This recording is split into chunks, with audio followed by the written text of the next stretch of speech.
السلام علیکم جی، welcome to my channel audio books by Sawera. کیسے ہیں آپ سب لوگ؟ امید کرتی ہوں سب خیریت سے ہوں گے۔ عنکبوت از قلم نور راجپوت، ایپیسوڈ 111۔ اور ادھر اورنگزیب حویلی جل نہیں رہی تھی، وہ اپنی موت کا رقص کر رہی تھی۔ آگ کے شعلے کسی بدروح کی طرح حویلی کی دیواروں کو چاٹ رہے تھے۔ لکڑی کے چٹکنے کی آوازیں ایسی تھیں جیسے حویلی کی ہڈیاں ٹوٹ رہی ہوں۔ ہر کھڑکی سے نکلتا دھواں ایسا تھا جیسے حویلی کی آخری سانسیں نکل رہی ہوں۔ ترنم بیگم پاگلوں کی طرح چیخ رہی تھیں، ان کی آواز اپنا گلا چھیل رہی تھی۔ منار، میری بچی، مجھے اندر جانے دو، خدا کے لیے کوئی اسے باہر نکالو، مجھے اندر جانے دو۔ مگر معراج الدین نے انہیں فولادی شکنجے میں جکڑ رکھا تھا۔ ان کی آنکھوں میں آنسو نہیں تھے، ان کی آنکھوں میں وہی آگ جل رہی تھی جو سامنے حویلی کو جلا رہی تھی۔ ان کا لہجہ ٹوٹا ہوا نہیں، جلا ہوا تھا۔ نہیں، اب کچھ باقی نہیں بچا ترنم، سب ختم ہو گیا، سب کچھ۔ ان کی آواز میں ایک ایسی بے بسی تھی جو موت سے بھی بدتر تھی۔ بلقیس بیگم دور ایک دیوار سے ٹیک لگائے کھڑی تھی، ان کے سر سے چادر سرک چکی تھی اور بال ہوا میں بکھر رہے تھے۔ ان کا چہرہ اسپاٹ تھا، جیسے ان کی روح یہ منظر دیکھنے سے پہلے ہی پرواز کر چکی ہو۔ فائر بریگیڈ کی گاڑیوں کا شور، پولیس کی بھاگ دوڑ، ایمبولینس کی سائرن، سب مل کر ایک قیامت کا منظر پیش کر رہے تھے۔ مگر یہ سب بے معنی تھا، جو ہونا تھا ہو چکا تھا۔ اورنگزیب خاندان کا سورج آج غروب ہو گیا تھا، اور پھر کئی گھنٹوں کی جان سوز جدوجہد کے بعد جب آگ کی شعلے ٹھنڈی گیلی راکھ میں بدلے تو حویلی ایک سیاہ ڈھانچے کی صورت کھڑی تھی۔ ہر طرف گیلی راکھ اور بجھی ہوئی امیدوں کی بو پھیلی تھی۔ امدادی کارکنوں نے حویلی کے پچھلے متروک حصے کی طرف قدم بڑھائے۔ وہاں ایک کمرے کی چھت گر چکی تھی، جلے ہوئے ملبے کے نیچے انہیں وہ مل گئی، ایک انسانی لاش جو مکمل طور پر مسخ ہو چکی تھی۔ یہ گوشت پوشت کا وجود نہیں تھا، یہ کوئلے اور راکھ کا ایک ہیبلا تھا۔ چہرہ ناقابل شناخت تھا، ہاتھ اور پاؤں سیاہ راکھ میں تحلیل ہو چکے تھے۔ اس کے جھلسے ہوئے جسم پر سفید لباس کے چند جلے ہوئے ٹکڑے ہی اس بات کی گواہی دے رہے تھے کہ کبھی یہاں کوئی انسان موجود تھا۔ اس کی شناخت کے لیے اس کی کلائی میں چپکا وہ بریسلیٹ تھا جس پر نام لکھا ہوا تھا۔ یہ منار کا تھا۔ یہ منظر اتنا بھیانک تھا کہ تجربہ کار امدادی کارکنوں نے بھی اپنے چہرے پھیر لیے۔ معراج الدین نے، جو نہ جانے کب وہاں پہنچا تھا، اس مسخ شدہ وجود کو دیکھا اور بہت آہستہ، بوجھل آواز میں کہا، جیسے یہ الفاظ اس کی زبان پر سیسا بن کر جم گئے ہوں، یہ منار ہے، میری بیٹی۔ یہ سنتے ہی ترنم بیگم کے حلق سے ایک بے آواز چیخ نکلی اور وہ ایک جھٹکے سے زمین پر گر کر بے ہوش ہو گئیں۔ معراج الدین نے اپنا منہ دوسری طرف موڑ لیا، جیسے وہ اس حقیقت کا سامنا کرنے سے قاصر ہوں، اور ویل چیئر پر بیٹھی زرتاش، اس نے ایک دل خراش چیخ ماری جو اس جلی ہوئی حویلی کی دیواروں سے ٹکرا کر واپس آئی۔ منار! منار معراج، جو کبھی اورنگزیب حویلی کی سب سے روشن کرن تھی، آج اسی حویلی کی راکھ میں تحلیل ہو گئی تھی۔ وہ اب خاموش تھا، اس کے آنسو خشک ہو چکے تھے، مگر ان کی جگہ اس کی آنکھوں میں ایک برفیلا سکوت اتر آیا تھا۔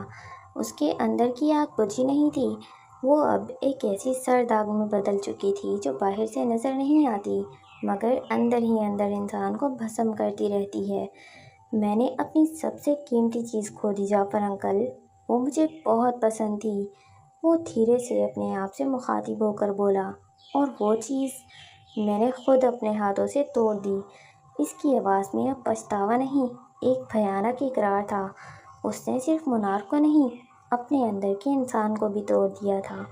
جعفر نے آگے بڑھ کر اس کے کندھے پر ہاتھ رکھا، شاید تسلی دینے کے لیے، مگر اس نے ایک جھٹکے سے وہ ہاتھ ہٹا دیا۔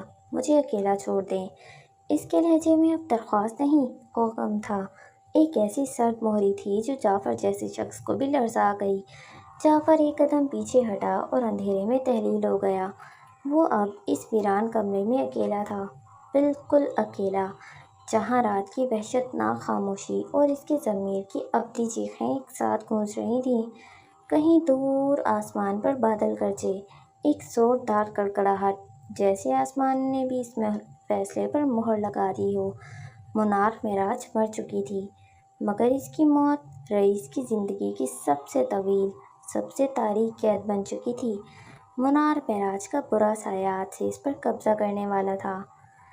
ورق کے پنے تیزی سے پلٹے اور کہانی واپس ہال میں لوٹ آئی۔ رات کے سیاہ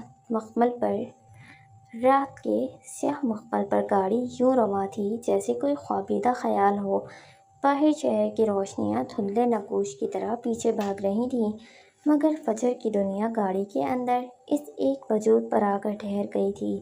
وہ ساتھ والی نشست پر بیٹھی، اپنے گرد گہرے رنگ کی وہی شال لپیٹے، اپنی تھوڑی ہتھیلی پر ٹکائے بسی سے دیکھے جا رہی تھی۔ وہ اسٹیئرنگ وہیل پر ہاتھ جمائے پوری توجہ سے گاڑی چلا رہا تھا۔ سڑک کی مدھم روشنی جب وقفے وقفے سے اس کے چہرے پر پڑتی تو اس کی سنجیدہ پروفائل، اس کی کتھئی آنکھوں کی گہرائی اور اس کے ہونٹوں پر ٹھہری خاموشی فجر کو اپنے اندر جذب کر لیتی۔ یہ وہی شخص تھا جس کے لیے اس کا دل اتنی شدت سے دھڑکا تھا، جس کے جانے کے خیال نے اس کی روح فنا کر دی تھی۔ اب وہ اس کے پاس تھا، اور یہ احساس اتنا مکمل تھا کہ فجر کو اپنے وجود کا ہر ذرہ پرسکون ہوتا محسوس ہو رہا تھا۔ جب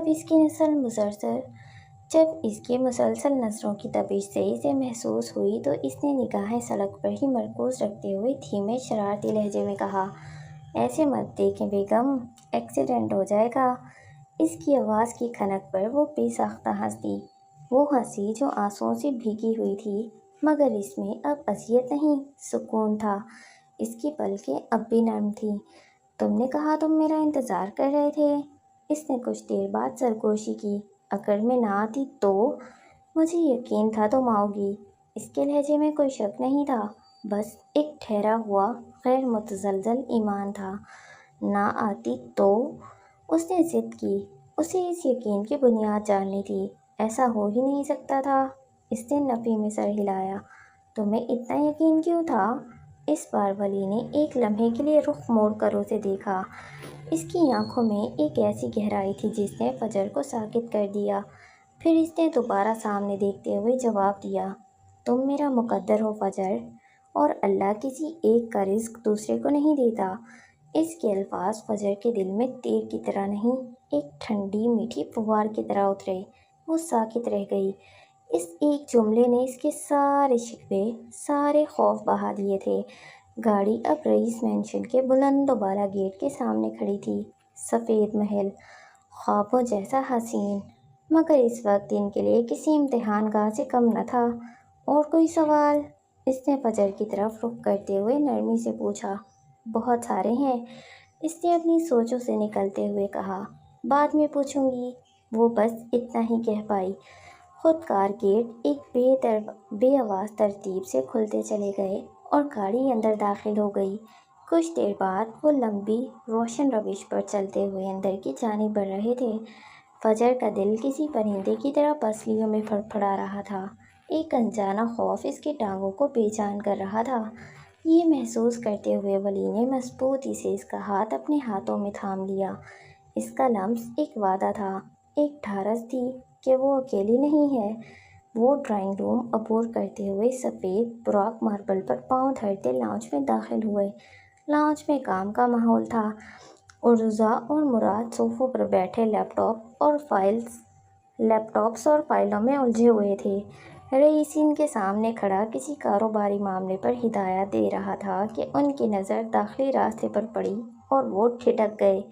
اس کی گفتگو وہیں رک گئی۔ اس کے پیچھے عروضہ اور مراد نے بھی سر اٹھایا۔ منظر ساکت ہو گیا۔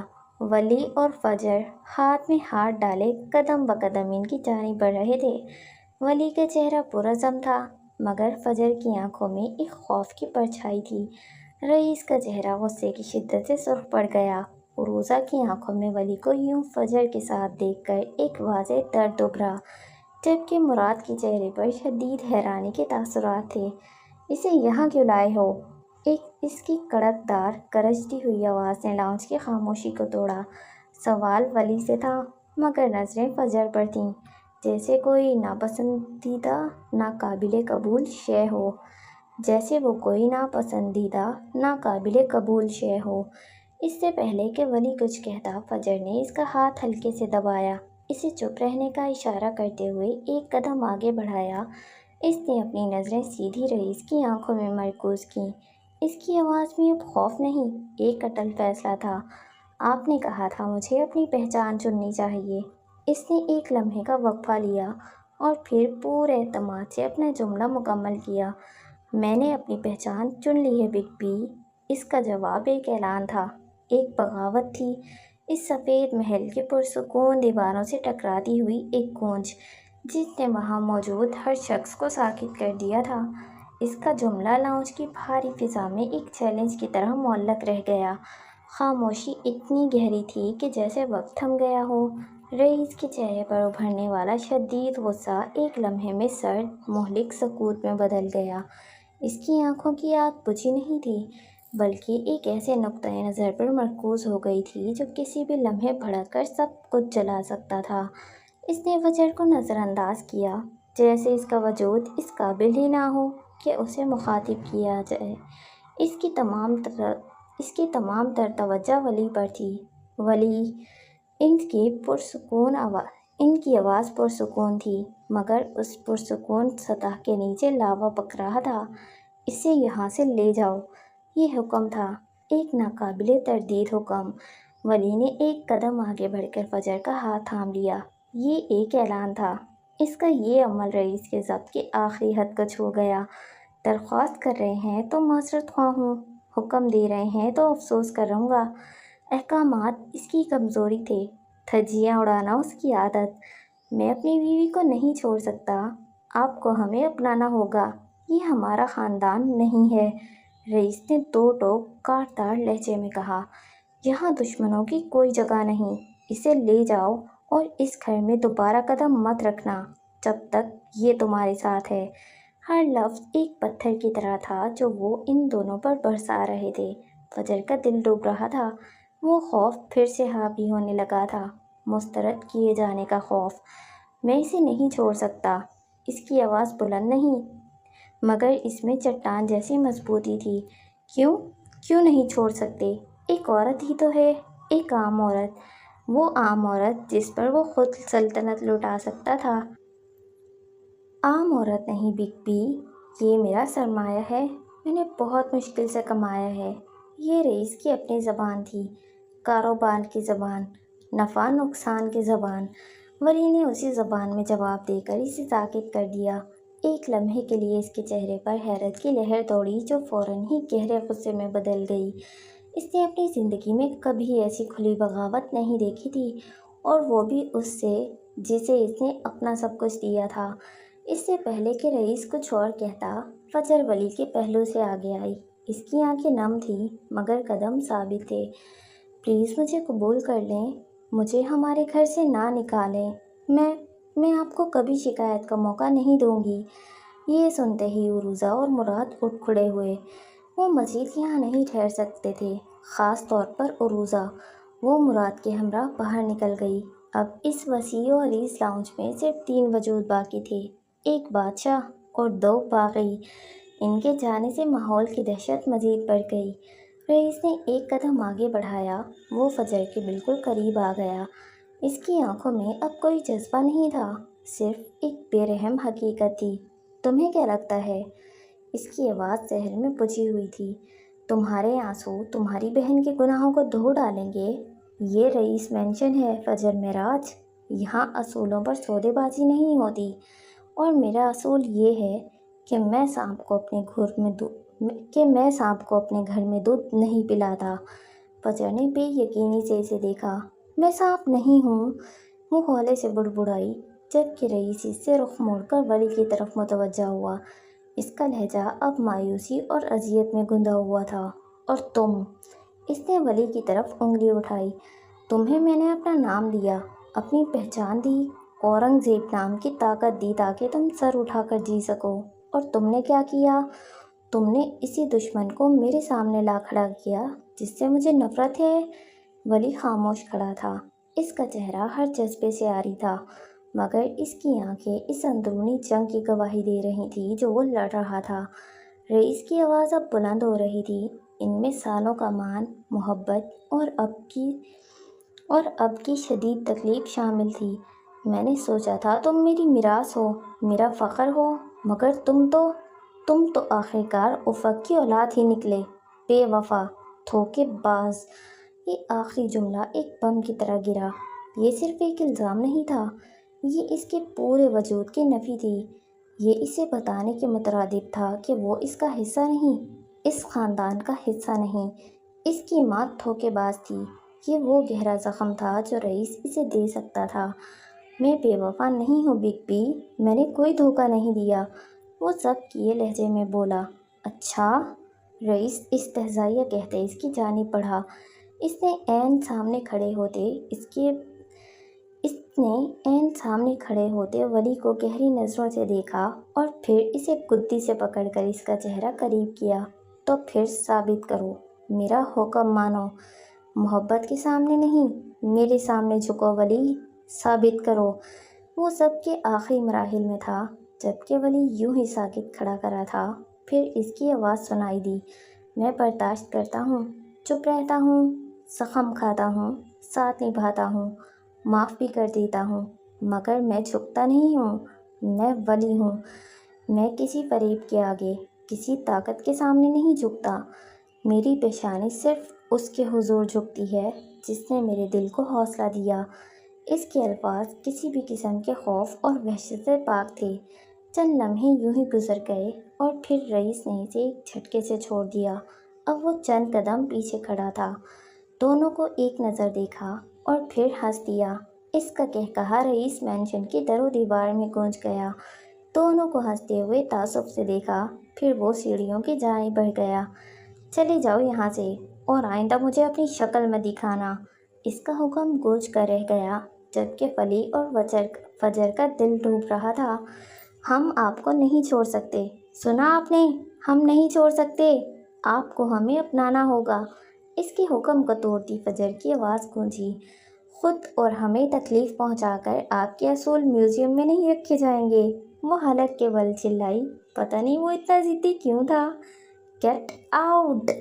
زینے چڑھتے اس نے سرخ چہرے کے ساتھ کہا۔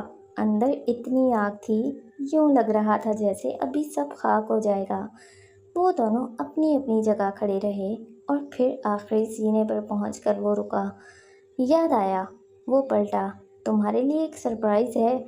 اس نے ٹراؤزر کی جیب میں ہاتھ ڈالا اور پھر کچھ نکالا، اور اگلے ہی پل اس نے وہ چیز بازو پھیلا کر ولی کی جانب گرا دی، ولی کی جانب پھینک دی۔ وہ اس کے قدموں میں آ گری۔ شاید یہ تم سے جڑا ہے۔ یہ ایک بریسلیٹ تھا، سفید ماربل پر پڑا، وہ چمک رہا تھا۔ ولی نے سر جھکا کر دیکھا اور پھر وہ ساکت رہ گیا۔ وہ اسے پہچانتا تھا، وہ بریسلیٹ جس پر W کا حرف لٹک رہا تھا۔ یہ اس نے نینسی کو دیا تھا۔ رئیس اب ریلنگ پر کوہنیاں ٹکائے ان کی جانب جھکا ہوا تھا۔ لاؤنج میں ایک بار پھر موت جیسا سناٹا چھا گیا۔ فجر نے دہشت سے ولی کی طرف دیکھا، جس کا چہرہ سفید پڑ چکا تھا۔ اس کی آنکھوں میں ناقابل یقین اذیت تھی، ایسا لگا جیسے کسی نے اس کی روح کھینچ لی ہو۔ وہ پنجوں کے بل جھکا اور پھر ایک گھٹنا زمین پر ٹکاتے اس نے کپکپاتی انگلیوں سے وہ بریسلیٹ اٹھایا۔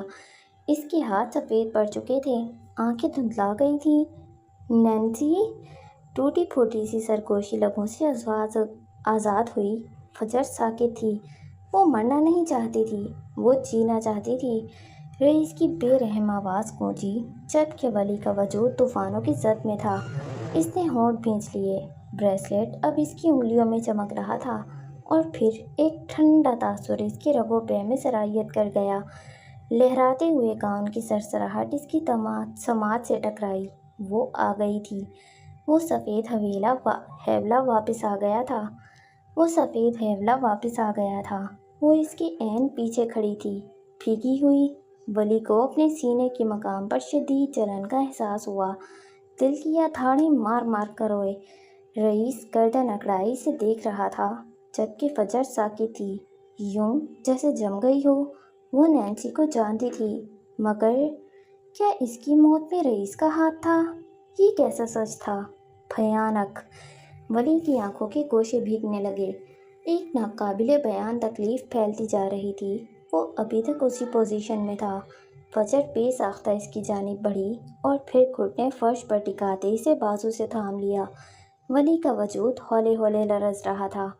کیا دنیا میں اس سے بڑا کوئی بد نصیب تھا؟ اس کی زندگی کی دو اہم عورتوں کو اس کے زندگی کے دو اہم مردوں نے مرنے پر مجبور کر دیا۔ ایک عورت افق اورنگزیب تھی، دوسری عورت نینسی جیسن تھی۔ ایک مرد جوزف پیٹرسن تھا، دوسرا مرد رئیس اورنگزیب تھا۔ بدلے کی اس کہانی میں اس کا کیا قصور تھا؟ اس لڑکے کا کیا قصور تھا جس سے اس کے اپنوں کو چھین لیا گیا؟ کیا قصور تھا اس کا؟ اس نے زبان دانتوں تلے دباتے اپنے گھٹن زدہ چیخ کو روکا۔ رئیس دیکھ رہا تھا۔ وہ جانتا تھا وہ اب سر اٹھائے گا اور کچھ کہے گا، کچھ ایسا جو اسے ولی سے نفرت کرنے پر مجبور کر دے گا، مگر اس نے آستین سے اپنی آنکھیں پوچھ ڈالی، اپنے ساتھ لگی بیٹھی فجر کو تھاما اور اٹھ کھڑا ہوا۔ بنا رئیس کی جانب دیکھے وہ اسے لیے خارجی دروازے کی جانب بڑھ رہا تھا۔ یہ غیر متوقع تھا۔ رئیس کی بھویں سکڑ گئی۔ بزدل ہو یا بہادر، جو بنا کچھ کہے سنے جا رہے ہو؟ جاننا نہیں چاہو گے وہ کیسے مری تھی؟ ان کے عقب میں بدی بادشاہ کی آواز گونجی۔ وہ ٹھہر گیا۔ کئی لمحے یوں ہی گزر گئے، پھر پلٹ کر دیکھا۔ اس نے نظریں اٹھائیں اور بلندیوں پر کھڑے اس شخص کو دیکھا جو کسی زمینی خدا سے کم نہیں لگ رہا تھا۔ میں جانتا تھا۔ اس کے تین الفاظ اور وقت جیسے ساکت ہو گیا۔ بہت پہلے سے جانتا تھا۔ وہ اب ہاتھ میں پکڑے بریسلٹ کو دیکھ رہا تھا۔ چہرہ سرخ تھا، جبکہ حلق میں اذیت کا گولا سا اٹک گیا تھا۔ رئیس تو جیسے اپنی جگہ جم گیا۔ وہ سرپرائز دینا چاہتا تھا، مگر اب خود سرپرائزڈ لگ رہا تھا۔ ایسا نہیں ہے کہ آپ سے نفرت کرنے کا دل نہیں کرتا، مگر اس کی نظریں ابھی بھی بریسلٹ پر جمی تھیں۔ موم کی بات یاد آ جاتی ہے۔ اس کے گلے میں گلٹی ڈوب کر ابھری۔ یاد رکھنا، جو اپنوں کو چھوڑ دے وہ اپنے پروردگار کو بھول چکا ہے۔ اس نے افق کے الفاظ دہرائے، پھر نظریں اٹھا کر رئیس کو دیکھا جو زلزلوں کی زد میں ہونے کے باوجود یوں ہی گردن اکڑائے کھڑا تھا۔ میں آپ کو نہیں چھوڑنا چاہتا بگ بی، میں آپ کو کھونا نہیں چاہتا تھا، اس نے بھرائے ہوئے لہجے میں کہا اور فجر کا ہاتھ تھامے تیز تیز قدم اٹھاتا دور ہوتا چلا گیا۔ چوبی دروازہ کھلا اور بند ہو گیا۔ بلندیوں پر کھڑے شخص کے اعصاب چٹک اٹھے۔ ڈھیروں بوجھ کندھوں پر آ گرا۔ اس نے گہری سانس لے کر سینے میں اٹھتی جلن کو دبایا اور پلٹا۔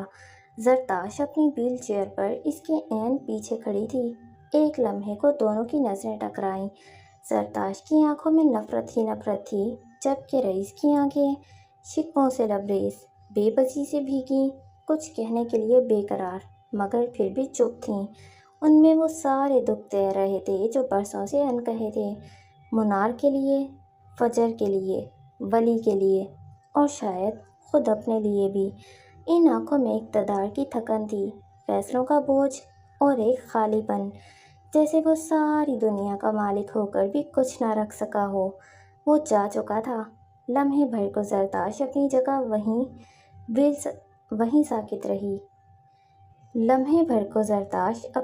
وہیں ساکت کھڑی رہی، ویل چیئر کے ہینڈل پر گرفت سخت، جیسے انگلیوں سے کچھ کچل دینا چاہتی ہو۔ اس کی آنکھوں میں اب بھی وہی پرانی نفرت تھی، جلتی ہوئی، بھاپ دیتی ہوئی، مگر اب اور بھی پختہ، اور بھی گہری۔ پھر اس نے آہستہ سے اپنی چیئر گھمائی اور لمبے خاموش راہداریوں سے گزرتی اپنے کمرے کی طرف روانہ ہو گئی۔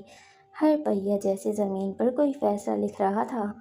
کمرے میں پہنچ کر اس نے دروازہ بند کیا، پھر ٹھہر کر اسے اندر سے لاک کر دیا۔ اس خاموشی میں تالا لگنے کی آواز کسی اعلان کی طرح تھی کہ اب یہ کمرہ، یہ عورت اور یہ لمحہ، سب کچھ ایک جنگی مشن کی طرح محفوظ کر لیا گیا تھا۔ بیڈ پر رکھی ٹیبلٹ کی اسکرین روشن ہوئی، جیسے کسی راز کا دروازہ کھلنے لگا ہو۔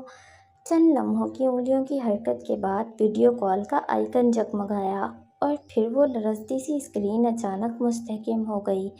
دوسری طرف ایک چہرہ ابھرا،